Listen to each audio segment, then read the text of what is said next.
আমরা গমের বস্তায় শীত কাটি, আমরা 100 মেয়েকে ধর্ষণ করে সেঞ্চুরি অর্জন করি আমরা, আর জেল খাটে হুজুরেরা কথা বলুন ঠিক কিনা? আবার একটু বলা হবে না, কিছু নাস্তিকের দিক থেকে ফোটা নাস্তিকের সামসা আছে, এই কথাগুলো বললে জ্বলে, কিন্তু ইমাম আলেমদের অত্যাচার নির্যাতন দেখে তাদের ভিতরে জ্বলে না। কয়েকদিন আগে দুইজন মুসলমান ভাইকে পিঠে মেরে ফেলে দেওয়া হলো। সুশীল সমাজের কোনো প্রতিবাদ নাই। এটা যদি কোনো মুসলমানেরা হিন্দুকে মারত, গোটা পৃথিবীর সমস্ত নাস্তিকগুলো কাপড় খুলে ন্যাংটা হয়ে নাচতে শুরু করে দিত, ঠিক কিনা? আমার প্রিয় ভাইয়েরা, আজকে বারবার চোখের সামনে ফেসবুকে নিউজটা আসতেছে, হিন্দুদের ছেলেরা আমাদের মুসলমানদের মেয়েদের কাছে ইসলাম শিখতেছে, দিন শিখতেছে, এই করতে করতে গিয়া ফিরিতি জমায়া তাদেরকে আকাম কুকাম করে ভিডিও করে ব্ল্যাকমেল করে বাংলাদেশ থেকে 68,000 মেয়েকে, হাজি সাহেব, গাজী সাহেব, নামাজি, পরহেজগার, পর্দাওয়ালা মেয়েদের 68,000 মেয়েকে বাংলাদেশ থেকে পাচার করে নিয়ে ইন্ডিয়ার পতিতালয়ে বিক্রি করেছে। ফেসবুকে প্রতিনিয়ত দেখা যাচ্ছে, প্রতিনিয়ত দেখা যাচ্ছে। আমার প্রাণপ্রিয় ভাইয়েরা, আমার কলিজার টুকরা দরদের ভাইয়েরা, আমি অবাক হয়ে গেলাম। অপরাধ করলো মানুষ, আর জুতার মালা কার গলায়? মনে আছে না? নাই কার গলায়? প্রাণপ্রিয় ভাইয়েরা, আমার তো মাথা চক্কর দিয়ে উঠল। আমি তো অবাক হয়ে গেলাম। ও মুসলমান, তোমার মাথায় কত বুদ্ধি! কদুতে যেন বদনজর না লাগে তার জন্য ঝাঁটার জুতা ঝুলায় রাখলা, উপরে পাতিল দিয়া রাখলা। কাঁঠাল যেন নষ্ট না হয়, গরুর মাথার হাড় ঝুলায় রাখলাম। তরমুজগুলো যেন ক্ষতিগ্রস্ত না হয়, তার জন্য তরমুজের জমিতে বুশ বানায়া পাছায় বাঁশ দিয়া মাথায় পাতিল দিয়া রাখলা। কিন্তু তুমি তোমার মেয়ের দাম বুঝলা না, মায়ের দাম বুঝলা না, বইয়ের দাম বুঝলা না। ওগুলোকে বদনজর থেকে বাঁচায়, আর বউটাকে বিউটি পার্লারে সাজায়া 3.5 লাখ টাকার মোটরসাইকেল কিনে নিজে বইয়ের ঘাড়ের উপরে থাকে আর বউটাকে মাথার উপরে রাখে। এরকম গোপাল ভাড়া আমার দেশে আছে না নাই? এগুলো মানুষ না গরু না ছাগল, আমার ভাবতেও বড় কষ্ট হয়।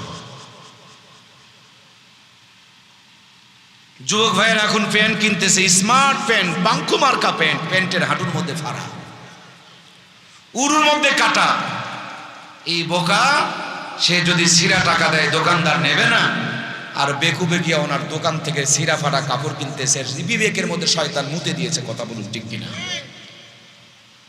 কত বড় বেকুব! নিজের বউকে সাজায়া গুজায়া মার্কেটে ঘুরায়া ঘুরায়া মানুষকে দেখে, আর জেনার গুনাহ কামাই করে দায়ুস হিসাবে নিজের নামটাকে লেখায়, আছে না নাই? আমার প্রাণী ভাইয়েরা, হাজী সাহেব হজ থেকে ফিরে এসেছে, বিশাল বড় হাজির মাল নিয়ে আসছে। ওনার মুখটা ঢাকা রাখছে, কিন্তু ওনার মেয়ের বুকের মধ্যে কাপড়। হাজির মুখ ঢাকা, বুকটা বেটির বুক ফাঁকা। হাজী সাহেবের মুখ ঢাকা, কিন্তু হাজী সাহেবের নাতনির পায়জামা ডিভাইডেড করা। হাজী সাহেব মসজিদের কোনায় তসবিহ নিয়ে জিকির করে সুবহানাল্লাহ সুবহানাল্লাহ, আর ওর 14 গোষ্ঠী ঘরের কোনায় রিমোট টিপতেছে, কিরণমালা কিরণমালা কিরণমালা, ঠিক কিনা? আমার প্রিয় ভাইয়েরা, ফাটা টিপে পাম দিয়ে কাম হয় না। সেম কায়দায় চরিত্রের মধ্যে এই ভাইরাস যদি থাকে, যত বড় বক্তা দিয়ে বক্তৃতা করেন কোনো লাভ হবে।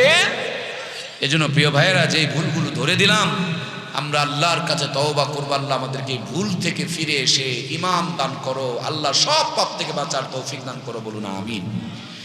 ফজরের 2 রাকাত নামাজ আল্লাহ আদি পিতা হযরত আদমের জিন্দেগি থেকে দান করেছেন।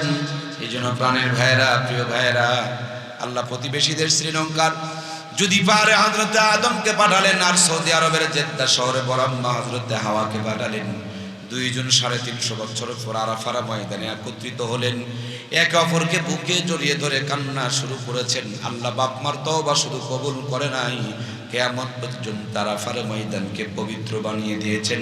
কেউ যদি 9 জিলহজ আরাফার সীমানার ভিতরে প্রবেশ করতে পারে, আদম আর হাওয়ার মতন মাপ না করে দিয়া আল্লাহ তার বান্দাকে আরাফা থেকে বের করে নিয়ে আসে না। আরাফা পাড়ি দিয়া মুজদালিফায় এসে খোলা আকাশের নিচে আদম আর হাওয়া রাত্রি যাপন করেছেন। হজের গুরুত্বপূর্ণ প্রথম ওয়াজিব হলো মুজদালিফায় অবস্থান করা। তোমার বাবা মার স্মৃতি খোলা আকাশের নিচে রাত্রি যাপন করো। মুজদালিফা পাড়ি দিয়া বাইতুল্লাহ গিয়া চোখের পানিগুলো ছেড়ে দিয়া কাঁদছেন আর দোয়া করছেন আর দোয়া করছেন, রব্বানা যালামনা আনফুসানা ওয়া ইল্লাম তাগফির লানা ওয়া তারহামনা লানাকুনান্না মিনাল খাসিরিন। সে আদমের দোয়াকে আল্লাহ কোরআনুল কারীমের মধ্যে দান করে দিলেন, বলে দিলেন তোমার বাবা রুকনি ইয়ামিনী থেকে হজের আসওয়াদ যাওয়ার সময় এই দোয়া পড়েছিল, তাকে মাফ করে দিয়েছি, তোমরাও পড়ো, তোমাদেরকে মাফ করে দেব। সুবহানাল্লাহ বলেন।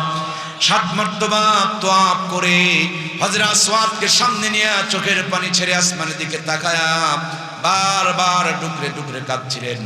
আর শাজিম থেকে ঘোষণা হয়ে গেল, আল্লাহ হযরত আদমের তওবাকে কবুল করে নিলেন। আল্লাহ যখন ক্ষমার ঘোষণা দিয়ে দিলেন, সিজদায় লুটিয়ে পড়লেন, 2 রাকাত নামাজ আদায় করলেন। ওই 2 রাকাত নামাজ আদম আলাইহিস সালামের উম্মতের জন্য ফরজ ছিল। আমার নবীর উম্মতকে আদম আলাইহিস সালামের জিন্দেগি বরাবর হায়াত দেওয়া হয় নাই, কিন্তু আদম নবীর স্মৃতি থেকে ফজরের 2 রাকাত নামাজ আল্লাহ দান করেছেন। কষ্ট করে এই 2 রাকাত নামাজ পড়লে আদম আলাইহিস সালামের জিন্দেগি বরাবর সওয়াব দিয়ে দিবেন আল্লাহ। সেজন্যই ফজরের 2 রাকাত নামাজ ফরজ করে আমার নবীকে দান করেছেন কে? আমার প্রিয় ভাইয়েরা, আজকের ফজর থেকে আমরা 5 ওয়াক্ত নামাজ শুরু করব তো ইনশাআল্লাহ। নামাজের ওয়াজ করতে গিয়া যদি আজকেই ফজর কাজা হয়, লাভের চাইতে লস বেশি হবে।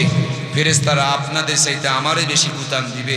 ওয়াজ করতে করতে ফজরের নামাজ কাজা করে দিয়েছো। বন্ধুরা আমার, শোনার মধ্যে কামিয়াবি নাই, মানার মধ্যে কামিয়াবি। ফজরের 2 রাকাত নামাজ আদি পিতা আদমের স্মৃতি, 2 রাকাত নামাজ আদম আলাইহিস সালামের জিন্দেগি বরাবর সওয়াব। জোহরে 4 রাকাত নামাজ জাতির পিতা সাইয়্যিদিনা হযরত ইব্রাহিম আলাইহিস সালামের স্মৃতি। বিশাল আলোচনা, ইউটিউবে সার্চ দিয়ে দেখবেন আমার নাম দিয়ে এই নামাজগুলোর আলোচনা আছে। নিম্নে 3 ঘন্টা লাগবে জোহরের নামাজের আলোচনা করতে। আমার প্রাণের ভাইয়েরা, আসরে 4টা রাকাত নামাজ সাইয়্যিদিনা হযরত মূসা কালিমুল্লাহ নীল নদে ফেরাউনের কবল থেকে বেঁচে গিয়া সেখানে যখন তিনি 4 রাকাত নামাজ আদায় করেছিলেন, ওই 4 রাকাত নামাজ আল্লাহ উম্মতে মুহাম্মদীকে দান করেছেন। আমরা আসরের নামাজ পড়লে আল্লাহ মূসা আলাইহিস সালামের জিন্দেগি বরাবর সওয়াব আমাদের আমলনামায় দান করে দেন। মাগরিবের 3 রাকাত নামাজ হযরত ইউসুফ আলাইহিস সালাম মতান্তরে হযরত ইউনূস আলাইহিস সালামের জিন্দেগি থেকে আল্লাহ তাআলা দান করেছেন।